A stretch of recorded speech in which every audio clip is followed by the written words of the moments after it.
In 1915, a small wooden fishing schooner out of a forgotten Alaskan inlet pushed into waters thick with fog, chasing a catch that might keep her crew fed through another lean winter. For the first 2 days, the men worked the nets as they always had, their voices carrying only a few yards before the mist swallowed them. But then the sea began to behave strangely, calm when the sky promised wind, heaving when no swell should have reached them, and the knocks under the keel carried with a rhythm too steady to be driftwood. Nets came up in long surgical strips, as if cut by something enormous just beneath the surface. And one night the deckhand swore he saw a dark curve rise and sink beside the boat without making a sound. What followed left scars on the hull, broke the courage of seasoned fishermen, and entered the ship's log in entries no official ever accepted. Some say the fog hid a serpent that hunted them. Others say the men were never the same again. So before we continue, make sure you're subscribed and let us know where you're watching from. Thanks. I am not a man given to superstitions, nor was I in the winter of 1915 when I served as the log keeper and engineer aboard the Merrow. I was 36 then, already graying around the temples with 2 decades at sea behind me. Sober years of mechanical work, split knuckles, and quiet nights spent writing the day's events into whatever ledger the captain trusted me with. I kept records because that was my duty, and because I believed, perhaps foolishly, that the written word could outlast rumor or fear. I'm telling this now because the official accounts, the ones filed in the Harbor Office and the Maritime Board, bear little resemblance to what truly happened. They speak of damaged beams, of fog that disoriented the crew, of confusion brought on by long hours and lean rations. They do not speak of the knocks that traveled beneath our feet like something walking in circles under the hull. They do not speak of the nets that rose from the water in clean, precise ribbons, as though a practiced hand had sheared them while we slept. And they certainly do not mention the shape I saw once, only once, passing beside us in the fog, long enough to leave no doubt in my mind that we were being hunted. I had not planned to revisit these memories, but in recent years I have seen more and more reports from northern fishermen. Strange wakes in dead calm bays, shredded pots, buoys that vanish without tide or storm. Some call them hoaxes. Some call them sea serpents. I know better. I know what followed our wake in that sealed world of white, and I know the cost of speaking of it. But the truth has been gnawing at me for too many seasons to stay silent any longer. The ledger I kept back then was altered before it reached the officials. This telling is the one I wrote in my head during those long, sleepless watches when the fog pressed against the lamps and something pressed against our keel. I speak now as a man who survived and as one of the few who remembers exactly how it began. The winter waters off coastal Alaska are not forgiving. Not in any season, but especially not in the early months when the storms still come down from the Aleutians like iron gates swinging shut. The sea turns a deeper shade then, green so dark it seems black, with waves that rise slow and heavy, as though pulled from below by something older than the tides. The air tastes of salt, spruce, and distant ice, and even the gulls grow scarce once you push far enough from shore. Out there, between the fog banks and the barren silhouettes of the islands, a man learns quickly that he lives at the mercy of depth and weather. The Merrow was a wooden schooner, 30-odd years old by then, with stiff canvas, creaking blocks, and a galley stove that smoked whenever the wind hit her broadside. She carried no wireless. Our only guide was the compass bolted near the helm, the charts kept in a leather case under the captain's bunk, and the lead line we dropped whenever the water's color shifted unexpectedly in below decks. The bunks smelled of damp wool and fish scales, and the lamps burned kerosene so smoky that the glass chimneys were always filmed with soot. We were used to these discomforts. Every man aboard knew the routine. Pump the bilge, oil the winch, check the rigging, mend the nets, heat what passed for stew, and brace yourself for cold that worked its way into the bone. What drove us out that season was not ambition, but necessity. The year before had been lean, poor runs, damaged equipment, and debts that clung like barnacles to every man who owned or worked a boat. Prices were rising too, with the war in Europe demanding more and more from American markets. Fish had become a commodity that could keep a family afloat or drown it entirely. Our captain, Eric Jorgensen, had secured a permit for grounds farther west than we usually dared, a stretch known for colder currents and richer shoals. It was a gamble, but we were all gambling men by then. If we brought home a good haul, the Merrow would stay seaworthy another year. If not, she'd likely be sold for parts come spring. But we had faced worse odds before.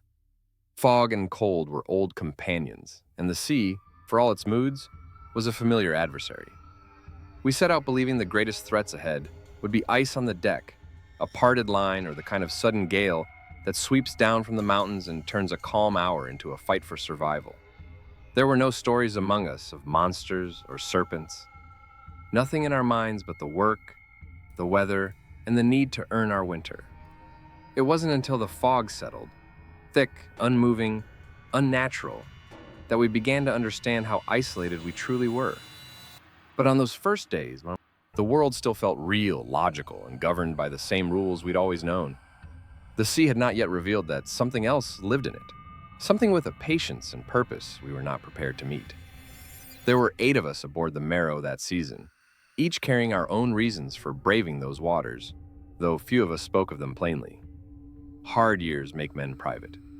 Still, I remember each one clearly, their faces coming back to me sharper than the coastline ever did in that fog.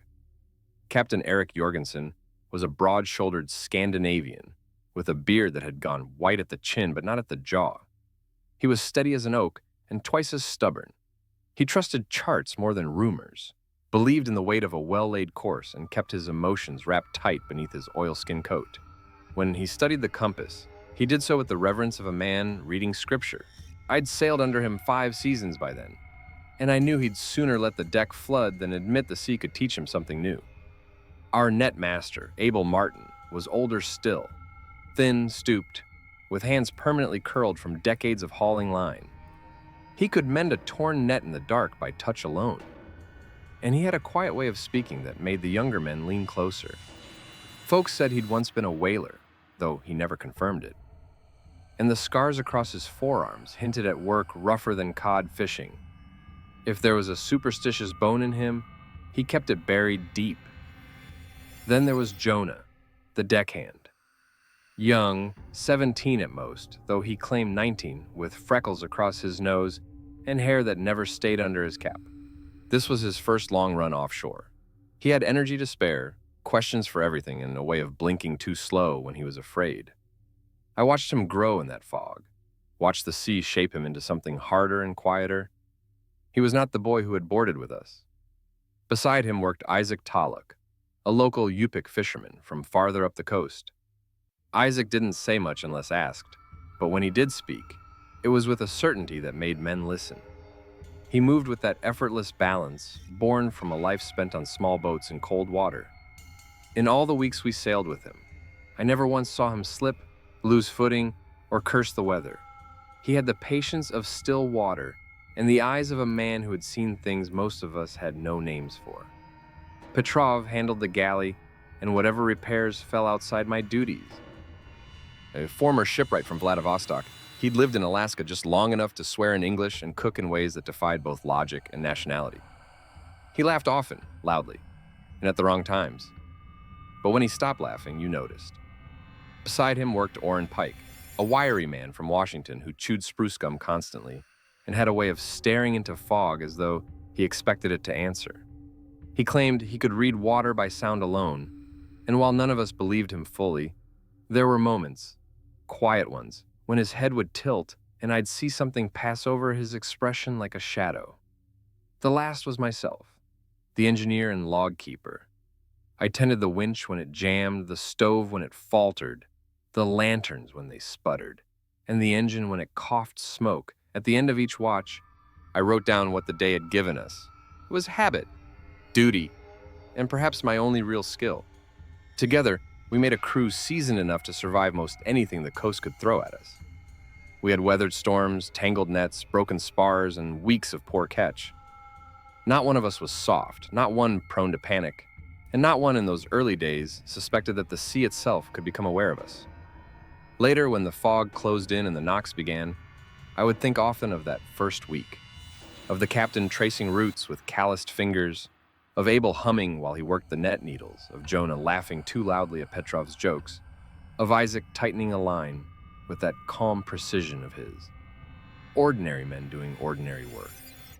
Before the sea took notice of us, the first stretch of the run passed much as any other, a rhythm of labor and cold air that kept the mind steady and the body too tired to dwell on unease. Dawn came late that far north, a pale smear behind cloud and mist, and the deck was always slick with frost until the sun managed to climb above the horizon, if it bothered to at all. Each morning began with the same sounds: the groan of timbers shifting against the swell, the clatter of Petrov banging open the galley door, and the muted slap of canvas as the wind tested our sheets. We fell into our duties without complaint. Jonah and Oren scrubbed the deck, chipped ice from the rails, and checked the lashings on barrels and gear. Abel inspected the nets, running each length through his hands, feeling for frayed cords or knots that needed tightening. His fingers moved with a strange grace, the motion so practiced that he barely seemed to look as he worked. Isaac took the bow watch most mornings, scanning the water for a shift in color or ripple, anything that suggested shoals or drift ice. He never shouted unless it mattered, and when he did, the whole deck snapped to attention. The captain kept mostly to the helm and charts. He'd pace a slow circle between compass, rail, and wheel, counting his steps under his breath.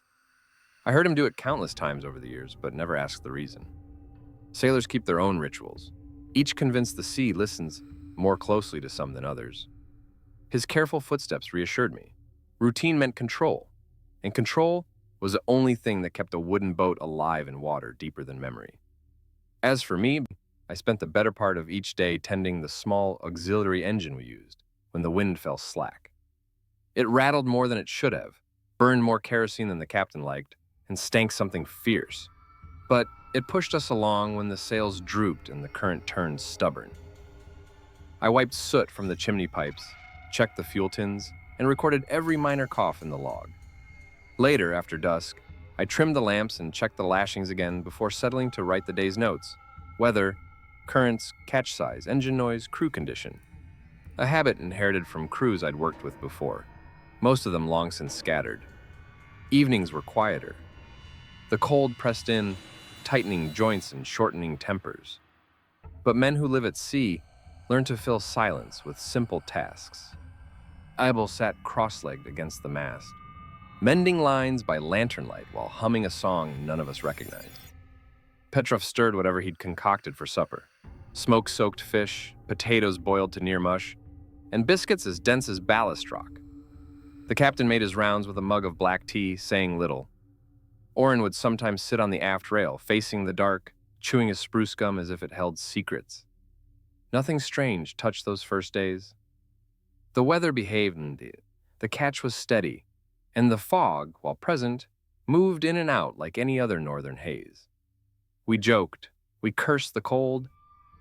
We worked until our muscles burned and our hands felt more rope than flesh. If there were signs, they hid themselves well enough that none of us paused long to notice. Looking back, I think the routine was a kind of blindness. Work can muffle warnings the way wind muffles a distant call. We were so focused on our tasks, so intent on proving this long run worthwhile, that we did not see the small ways the sea was already changing around us. But routine only lasts as long as the world permits, and the world out there was about to grow quieter in ways none of us had ever heard. The first real trouble began 3 days deeper into the voyage, long after the fog had swollen into a living wall around us. By then, all of us had grown used to the constant dampness that clung to our coats and our lungs. The lamps burned low, their flames trembling as if nervous. No one laughed anymore, no one told stories. We worked in near silence, the sort of silence that isn't natural at sea. That morning, just before dawn, I was on my way up from the engine room when I noticed something odd. The ship wasn't rocking, not in the usual way. The Merrow always had a rhythm, a steady, familiar sway that even the novices found comforting. But now, it felt like we were gliding across something thicker than water. I stepped onto the deck. The air bit my face, sharp and wet, thick with fog in every direction.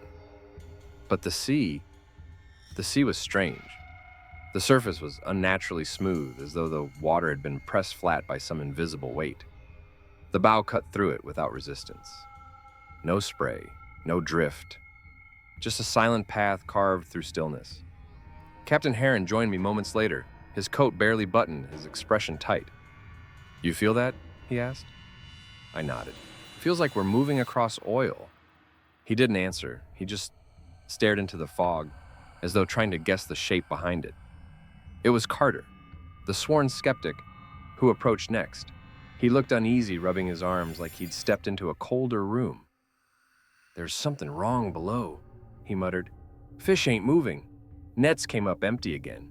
Dead empty, not even a scrap of weed. That caught Heron's attention. Empty? Aye, like the whole damn sea clear, ran away. I knew the feeling he was describing. I'd sensed it too. A hollowness, a kind of absence, as though the waters beneath us had been drained of life. The ocean is rarely quiet. It ticks, snaps, clicks, groans.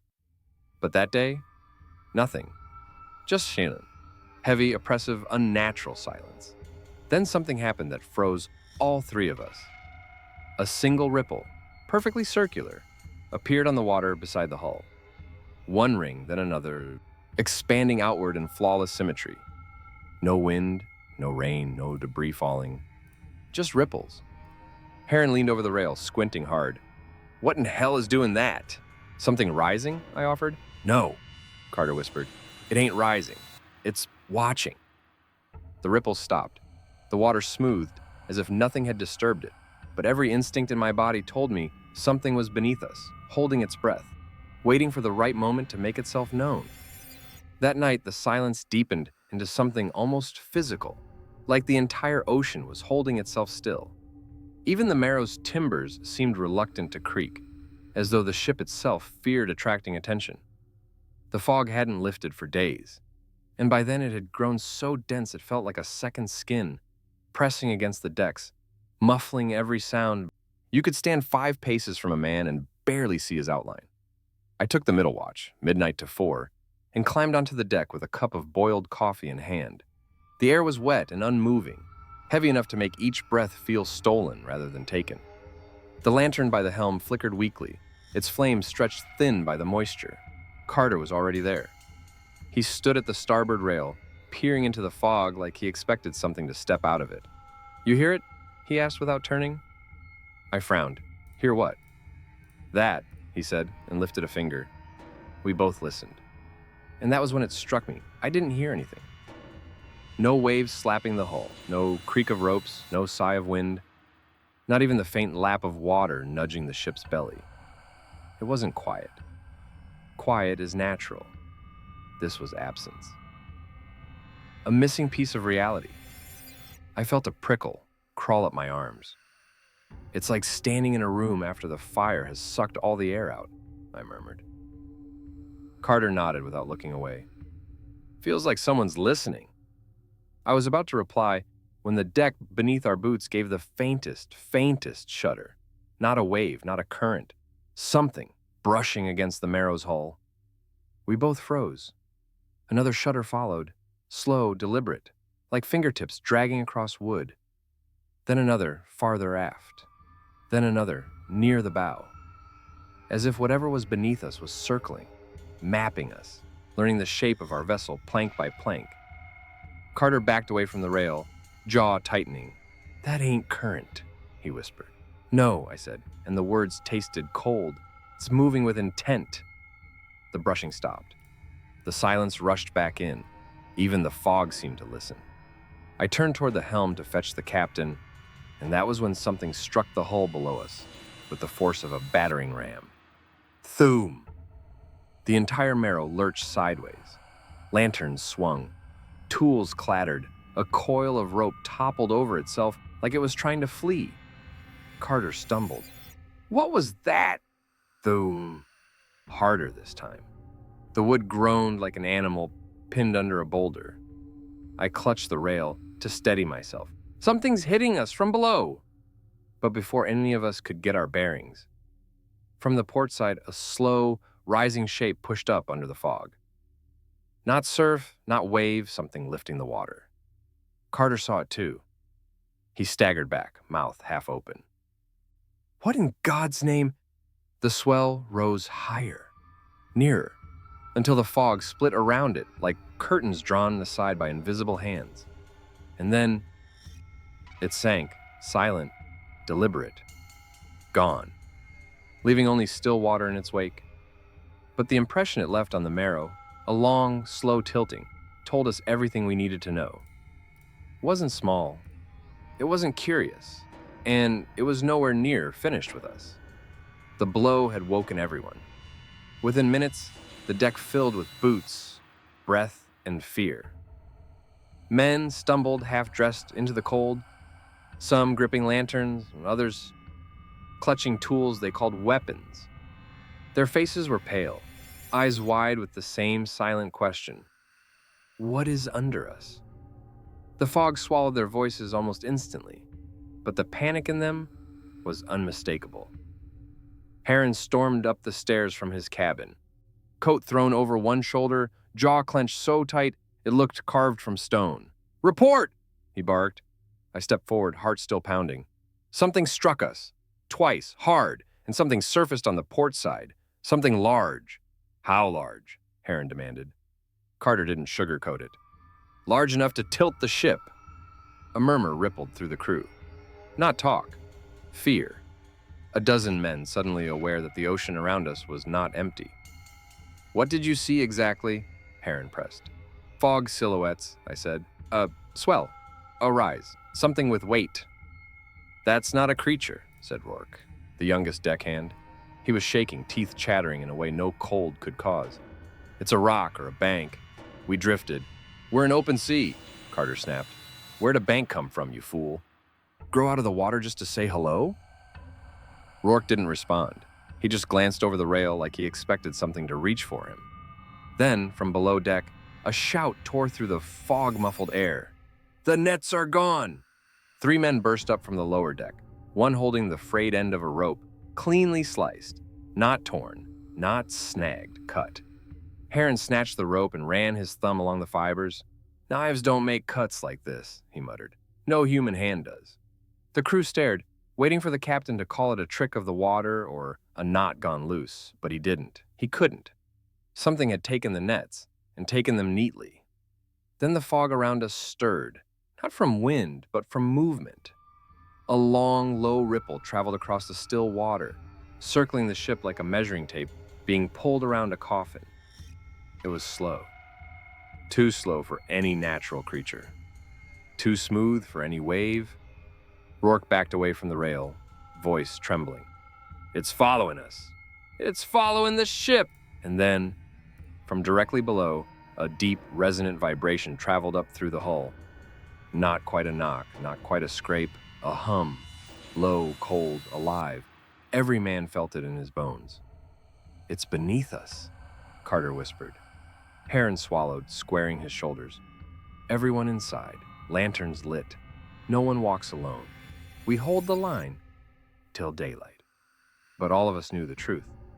Daylight hadn't helped us so far, and whatever was hunting us didn't care whether the sun rose or not.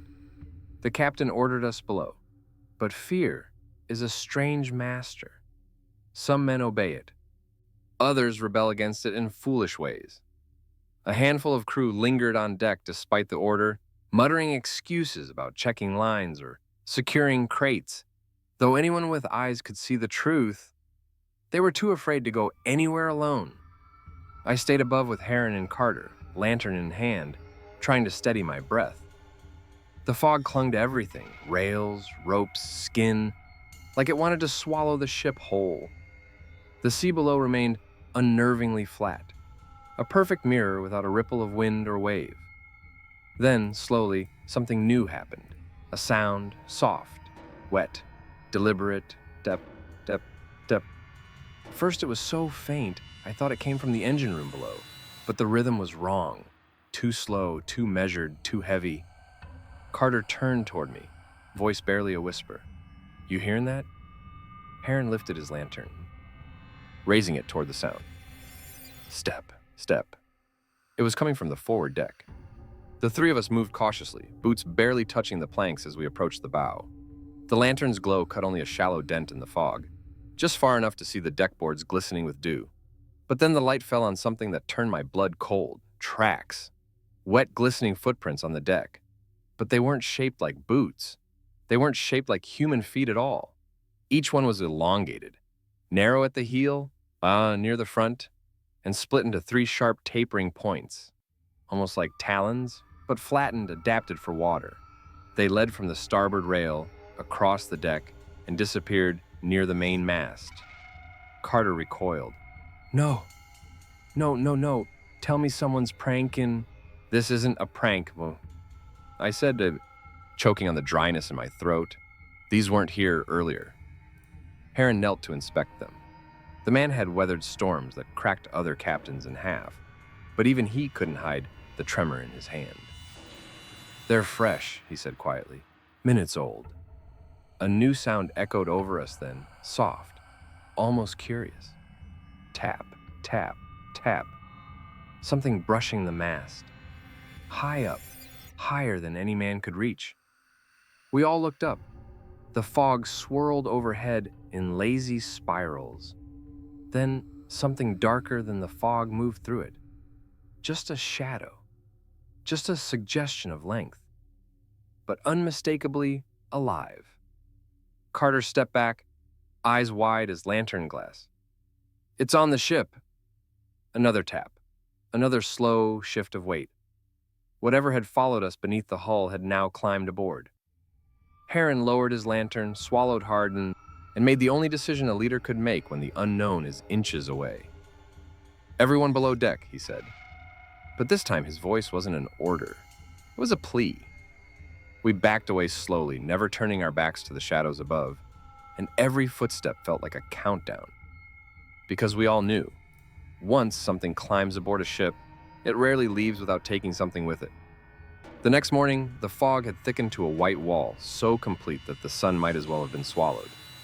The sea, for all its deceptive calm, felt like a trap. Every ripple, every subtle swell, whispered that the Merrow had crossed an invisible boundary. Whatever lay beneath us was no longer a chance encounter. It was a territory, and we had sailed straight into it. Captain Heron consulted the charts obsessively, tracing our position against the familiar contours of the Gulf. Nothing appeared unusual, at least to any human eyes. But the way the current shifted beneath the hull suggested otherwise. Even Abel, who spent his life feeling the ocean's heartbeat through nets and ropes, went pale as he ran the lead line and noted strange depressions on the seafloor. He didn't speak. He just shook his head, moving to the next reading as if action could outrun understanding. Isaac, who had remained quiet, finally broke the silence. He stood at the bow, the fog pressing against him like a second skin, and spoke in a low voice that carried over the still water. This place, it is watched. Not by men, not by birds, by something older than memory. We should not be here. Heron's lips tightened. We're here for the catch. We're not leaving until the shoals are worked. Isaac said nothing further, but he didn't need to. His eyes swept the fog, noting currents, subtle wakes, the way the light played across the water. He knew something we were only beginning to sense, a presence, deliberate and patient, moving beneath the surface, measuring the ship as we measured our nets. As the day dragged on, the Merrow seemed to navigate not the sea, but a maze constructed by unseen hands. The water went dead flat under the fog, yet the hull shivered at irregular intervals. Lines snapped in the nets, as if brushed by massive fingers, and buoys vanished without a trace. Every time we attempted to change course, the sensation returned. Something following, adjusting, ensuring we remained on its terms. By midday, the boundary was undeniable. Currents shifted unnaturally, dragging us into channels we did not intend to traverse. The sun, or what little filtered through the fog, glinted off patches of something long, smooth, and wet beneath the water's surface. We could not see it fully, only the briefest hint of shape and shadow, enough to know the ocean's depths were now no longer ours. I documented every movement in the log, fingers frozen half on pen and half on the deck rail. Something about writing the events down made them real, like labeling a shadow might make it less dangerous. Abel and Petrov ran repeated soundings, dropping lead lines with metal clanging against the ocean floor, measuring depths and listening for vibrations. Every reading returned anomalies, hollows where none should be, sudden rises beneath the hull, and the subtle, almost imperceptible pattern of circling. We were no longer sailors navigating water. We were intruders in the lair of a predator, with centuries of patience, a hunter capable of sensing and correcting every maneuver we made. The fog itself was its tool, a shroud it commanded, and that night, as we huddled in the galley with lanterns low, the first deliberate contact occurred. It was just past midnight when the first true contact happened, something that could no longer be rationalized as coincidence or trick of the fog. I was below, tending the auxiliary engine, when a vibration shuddered up through the hull, subtle at first, then hard enough to rattle the tools stacked along the bulkhead. I dropped the wrench, listening. Every plank beneath my feet groaned in reply, a low, living moan that made my stomach tighten. I climbed the ladder to the deck. The fog was so thick it seemed to have weight, pressing against my face and ears. Lanterns swayed with the motion of the ship, though the swell was barely there. The others were already awake. Heron at the helm, Jonah gripping the starboard rail, Abel squinting along the deck like he could sense what the eyes could not see, and then it hit again, a shove, deliberate, powerful. The Merrow rolled sharply, nearly spilling us all into the icy water. My hand shot to the rail. The motion wasn't from a wave, not from wind. It came from something underneath, something immense testing our vessel as if it were weighing a puzzle piece. Carter grabbed a coil of rope and leaned over the side. His voice shook. "It's brushing against the net lines," Abel cursed. He leaned over beside Carter, inspecting the nets dangling into the fog-choked sea, where a few hours ago they'd been taut with bait. Now they hung limply, or were shredded into long, even ribbons. The cuts were precise, unnerving in their symmetry. Not one rope frayed, every line was cleanly sliced. Whoever or whatever had done this had knowledge, skill, intelligence. A sudden ripple traced the hull from port to starboard. Then a mass of water rose, briefly lifting a dark shape alongside the ship. I caught the faintest glimmer of a scaled hide, mottled and scarred, thicker than any whale I had ever seen. It moved with intention, following the contours of the hull, and the fog swallowed it almost immediately. Only the wake betrayed it, a broad, undulating trace that seemed longer than the Merrow itself. Jonah stumbled back, wide-eyed. It's huge," he whispered, voice cracking. Heron barked orders, but his own face betrayed tension. "Stay at stations. Keep eyes and hands ready. Brace for movement." From beneath, a scraping sound ran along the keel, slow, deliberate, like metal on wood, but heavier. The vibration traveled into every joint and deck plank. Jonah yelped and staggered, clutching Abel, who muttered under his breath about creatures from old legends. Then something solid broke the surface near the bow. A tooth, a fragment, enormous, jagged and clean. It rolled on the deck for a moment before I grabbed it. The weight was absurd. The surface smooth yet ridged like an old river stone. Whoever it belonged to had jaws capable of tearing the hull from below. Silence fell after that. Oppressive, charged. No waves, no wind, no sound but the heavy breathing of men too awake to sleep. The fog was a curtain, hiding something alive, intelligent and aware. Abel muttered the word none of us dared repeat often: sea serpent. Heron did not correct him. He simply straightened, squinting into the fog, as if daring it to strike again. We had seen it, touched its evidence, and yet its full form remained hidden, shrouded. The Merrow had become prey in waters that were no longer ours. The next 2 days were a slow grind of terror. Whatever lurked beneath the hull had decided we were its subjects, and it conducted its study with methodical patience. Each night, the same sequence began. The fog thickened until we could barely see past the rail. The water went unnaturally calm, and the subtle vibrations underfoot returned, tracing the ship's frame like a ghostly hand. Knocks started first, soft at first, distant and irregular, then closer, deliberate, measured. 1 on the bow, pause, then 3 along the starboard hull. Abel counted them silently and shook his head. "It knows the shape of this ship," he said. It is mapping us.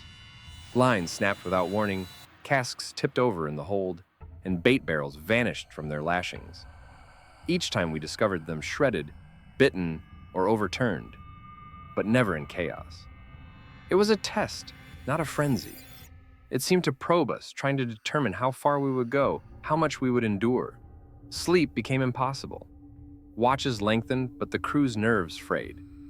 Jonah refused to leave the galley, muttering about shadows under the floorboards, while Oren spent hours leaning over the bow, whispering to the fog as if coaxing an answer from the invisible presence. Heron kept us in disciplined rotation. No one left their post alone. Lanterns stayed lit, engines idled to maintain motion. Nets were hauled only under strict supervision. We moved mechanically, performing duties with a precision born of fear. But every order, every measured step, felt like participating in a trial, whose rules we did not understand. One night, the sensation of encirclement became undeniable.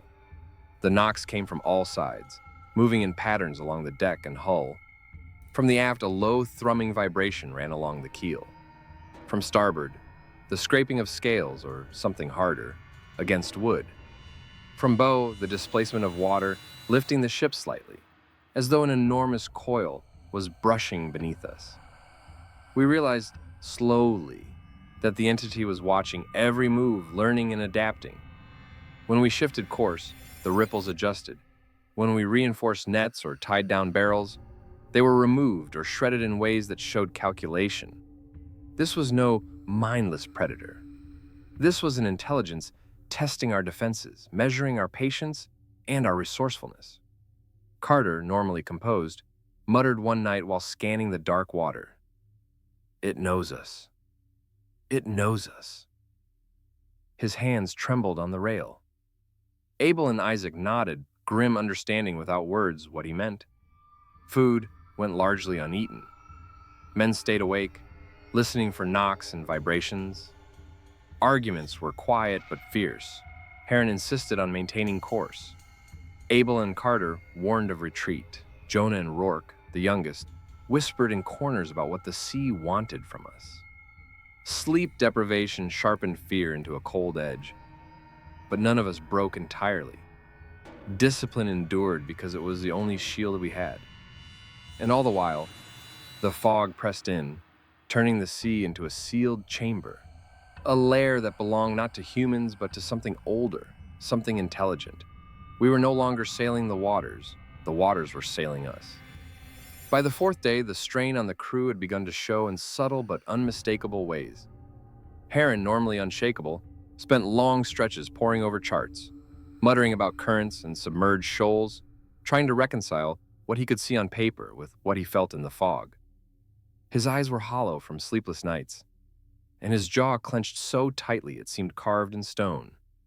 The men whispered among themselves in corners of the deck, voices barely above the wind. Jonah and Rourke refused to leave the galley, while Petrov and Oren kept glancing toward the fog, as if it might lunge and snatch them into the void. Abel was the only one who moved deliberately, inspecting the ship, noting each shred of rope, each dent in a barrel, each odd pattern in the water. He said little, but his silence carried weight, an unspoken acknowledgement that what we faced was no ordinary predator. Heron made his first formal decision. We reinforce all lashings, tighten lines, and maintain a continuous watch. No one moves alone. We do not fire unless attacked. His voice, though calm, held the tight edge of fear. Some men, however, doubted the captain's resolve. Carter pressed for retreat. "We've crossed into its territory," he said. "The sea is not ours here. Every moment we linger, it learns more about us. We should run, back to open waters, where it cannot follow so easily." Heron's response was sharp. "And abandon the catch? Abandon the Merrow? We have families depending on this run. We will endure. We will adapt. That is our duty." The disagreement planted seeds of fracture. Quietly, men took sides. Those bound to duty and stubborn loyalty versus those whose instincts screamed for flight. Tensions simmered below the surface, manifesting in small arguments, whispered fears, and glances toward the fog that lingered far too long. Secrets began to emerge too.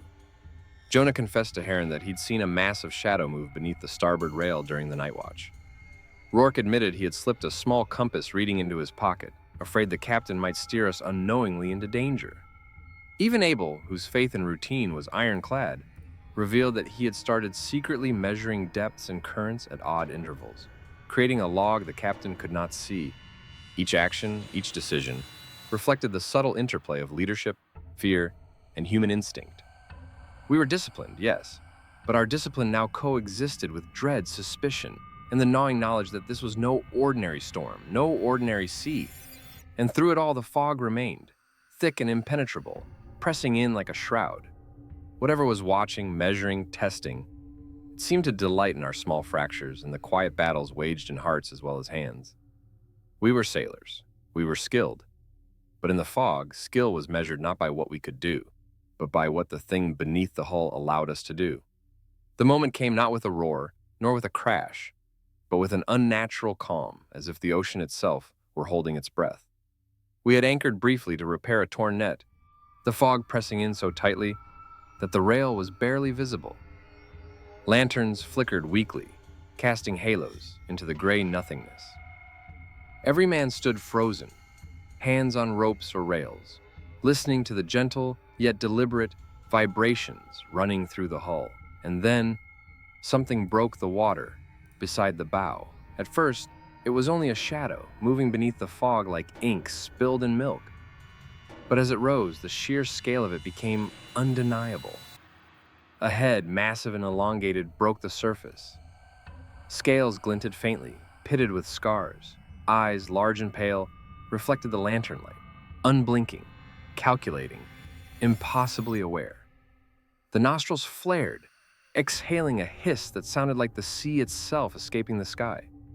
The body followed, coiling alongside the Merrow. Thick, longer than our vessel, its hide bore patterns of battle scars, jagged cuts, and healed wounds, proof of centuries of survival. The tail, heavy and muscular, brushed against the hull, sending tremors through every plank and beam. Abel muttered under his breath, voice barely audible. "It knows us. It's guarding its waters. We are trespassers." The creature circled slowly, deliberate in movement.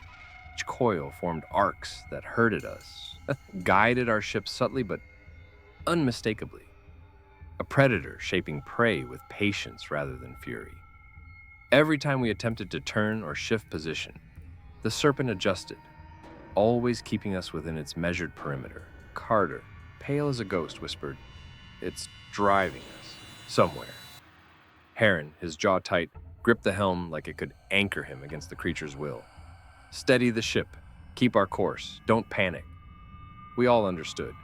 Even without words, this was a display, a territorial assertion. The Serpent did not attack blindly. It demonstrated power, marking us as intruders while teaching us the bounds of our trespass.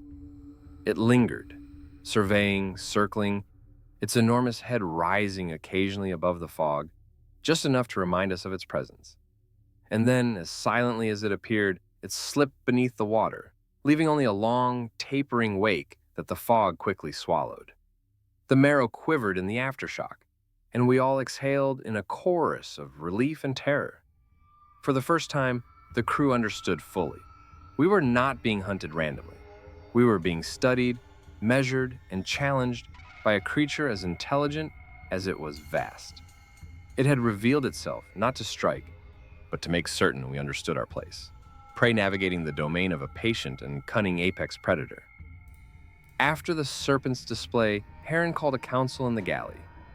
Lanterns swung, casting long shadows over the maps, ropes, and scattered tools. Each man carried the weight of exhaustion and fear in his movements, but the captain's mind was already turning toward action. We had no weapons suited for a beast of this scale. Guns and harpoons were designed for whales, not something that seemed to anticipate our every move, but we had skill and we had ingenuity. Heron's plan was simple in concept, brutal in execution. We would fight using our trade. Nets, bait, casks, and iron hooks could be turned into a trap. Not to kill, perhaps, but to wound and deter. We reinforced a large cask, filling it with salted herring, anchoring iron hooks along its sides, and suspending it off the starboard side. Another set of baited barrels was lashed amidships, weighted and tethered to the deck, designed to swing and strike anything that brushed too close. Abel and Carter rigged spare ropes and blocks to allow rapid hauling, while the younger hands double-checked lashings and secured lines.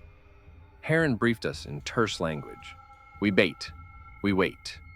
We strike if opportunity arises. Keep lanterns low, movements measured. Do not panic. If this fails, we survive by speed and discretion, not by brute force. The tension was suffocating. Each man knew that failure meant not just damage, but death. Yet paradoxically, the act of preparing the trap offered a sense of agency. We were no longer entirely prey. We could act, adapt, and respond. The night stretched on. Lanterns barely pierced the fog. Watches were stationed at intervals, hands on lines, eyes scanning the water, listening for the subtlest disturbance. Every splash, every vibration was analyzed. Every minute of silence felt like the serpent studying our efforts, gauging our resolve, learning how we intended to fight. And then, finally, it came. The first sign of our trap's potential. A broad ripple moved through the still water, unnaturally large. And the baited cask shuddered in its lashing. The hooks scraped metal, and the scent of fish stirred the fog. The serpent was testing it, brushing close, gauging our intentions. Heron gave the silent signal. We waited, frozen, as the shape beneath the water approached the baited cask, and the tension of the entire crew coalesced into a single, palpable heartbeat. The moment of contact. The moment when predator and human ingenuity would meet. The sea serpent struck with deliberate fury. The cask shuddered. Ropes screamed. The Merrow herself reeled as a vast coil hammered the hull. Lanterns burst. Men fell, yet Heron's gloved hand held us steady. Wait, until the beast committed. Then we hauled. Hooks bit deep into scarred hide. A bellow of water and rage shook the fog. The creature thrashed, smashing the cask against its own head, coiling to crush us. But we had learned its rhythm in those terrible heartbeats. Timbers groaned. The deck tilted like a dying thing. Salt and blood stung every eye. In one savage pause, we wrenched the stern free. The serpent hesitated, then sank away, coils vanishing into gray silence. Slack ropes, shattered lanterns, and a broken cask were all that proved the fight had happened. No cheers, only the slow exhale of men who knew they still breathed because the beast allowed it. "It's wounded," Heron muttered. We drove it off, for now. But every soul aboard felt the truth. We had merely scratched a patient, ancient mind that had weighed us, marked us, and chosen, today, to retreat. The Merrow rocked in the hush, fog closing like a shroud. We had left our hooks in its flesh. It had left something far worse in ours. We thought the sea had swallowed its monster. Dawn mocked us. A tremor beneath the keel, soft as a lover's breath. Ripples that copied our wake like a shadow stitched to our heels. Abel's whisper cracked the morning. It followed us. All day it tracked, turning when we turned, patient as death. Fog knit itself thicker, hurting us. Tins clattered on alarm lines. Bells rang in the empty sea. Every sound said the same thing. It knows exactly where we are. That night we hung lanterns low, baited hooks with blood and iron. Heron's voice was winter iron. Together, no flinching. It came ghost quiet, a slow brush of vast muscle along the hull, testing. Hooks tore flesh. The cask thudded home. One contemptuous ripple the length of the keel, then nothing. It simply left. No triumph. Only the cold certainty that it had circled once more, tasted our resolve, and chosen again to spare us. From that hour, the Merrow crept through thinning mist like a thief. Every man aware the serpent had measured us twice and found us still breathing by its leave alone. The sea was no longer wide. It had become a corridor, and the beast walked behind us, unseen, unhurried, waiting. The fog tore open at last. Sunlight, thin and foreign, spilled across a sea suddenly ordinary. Gulls wheeled, cod flickered silver, the water breathed like any water. We limped into the Alaskan port battered but upright. Heron penned the report in careful, bloodless sentences. Storm damage, lost gear, hull stress. When he spoke of the living mountain that had shadowed us, the harbor master smiled the way men smile at drunks. Tooth and scale had vanished from the deck as though they had never been. Witnesses grew quiet or vague. Exhaustion made convenient liars. The town spoke of freak weather. Officials stamped papers and closed the file. The Merrow was repaired, repainted, sent out again, under a new season's contract. No entry in any log admitted what we had met. Yet every man carried it home inside his ribs. The patient coils, the pale ancient eye, and the deliberate mercy of a mind older and colder than ice. We learned to sleep with one ear open. We learned the particular hush that falls before the water remembers us. Years on, when northern skippers whisper of dark wakes that match no whale, no ship, I feel the old scar tighten. The sea keeps its own ledger. It does not forget the hooks we left in living flesh, nor the promise we were allowed to carry away. Somewhere beneath the charted lanes, the Serpent still measures distances, still waits. And when the fog returns, thick as breath on a mirror, I know whose breath it is. Years scattered the Merrow's crew like ash on wind. Heron captained South Coast traders, hair gone white overnight, never again speaking the northern latitudes. When pressed, he only said, "Some waters remember your name." Abel chased the beast with charts and plumb lines until the bearing took him. His last journal, found drifting in an open boat, held precise drawings of coils no known creature could form. Carter fled to desert heat, yet woke screaming at the smell of brine. Jonah turned his back on every horizon. Rourke filled quiet notebooks with wakes that curved wrong, mailed them unsigned to universities that never answered. I alone kept writing, not for belief, but for duty. Every decade brings fresh reports. Long shadows under keels, pale eyes seen in moonlight, hooks torn out straight.